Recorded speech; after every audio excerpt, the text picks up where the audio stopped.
Good morning, third graders. Today we are going to start doing a read aloud of a chapter book called My Father's Dragon. It was written by Ruth Stiles Gannett, and this book is really old. It was written in 1948, and it is about a boy who goes on an adventure to save a baby dragon on a forbidden island. Here we go.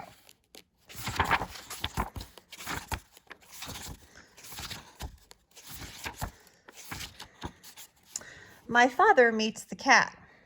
One cold rainy day when my father was a little boy, he met an old alley cat on the street.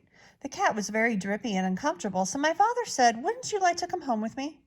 This surprised the cat. She had never before met anyone who cared about old alley cats, but she said, "I'd be very much obliged if I could sit by a warm furnace and perhaps have a saucer of milk."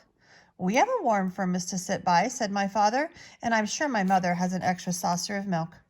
My father and the cat became very good friends, but my father's mother was very upset about the cat.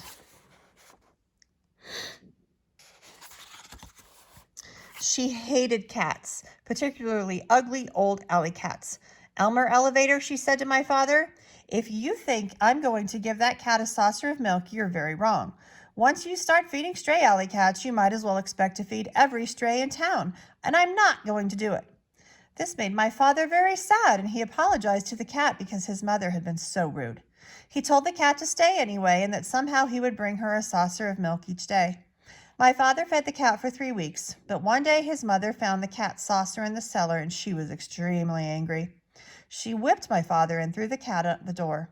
But later on in the my father sneaked out and found the cat. Together they went for a walk in the park and tried to think of nice things to talk about. My father said, "When I grow up, I'm going to have an airplane. Wouldn't it be wonderful to fly just about anywhere that you might think of?" "Would you like to fly very, very much?" asked the cat. "I certainly would. I'd do anything if I could fly." "Well," said the cat, "if you really like to fly that much, I think I know of a sort of a way that you might get to fly while you're still a little boy." "You mean you know where I could get an airplane?" "Well, not exactly an airplane, but something even better. As you can see, I'm an old cat now, but in my younger days, I was quite a traveler. My traveling days are over, but last spring I took just one more trip, and I sailed to the island of Tangerina, stopping at the port of Cranberry. Well, it just so happened that I missed the boat, and while waiting for the next, I thought I'd look around a bit. I was particularly interested in a place called Wild Island, which we had passed on our way to Tangerina. Wild Island and Tangerina were joined together by a long string of rocks, but people never go to Wild Island because it's mostly jungle and inhabited by very wild animals.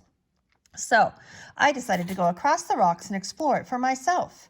It certainly is an interesting place, but I saw something there that would make me want to weep." And there's a map of Wild Island.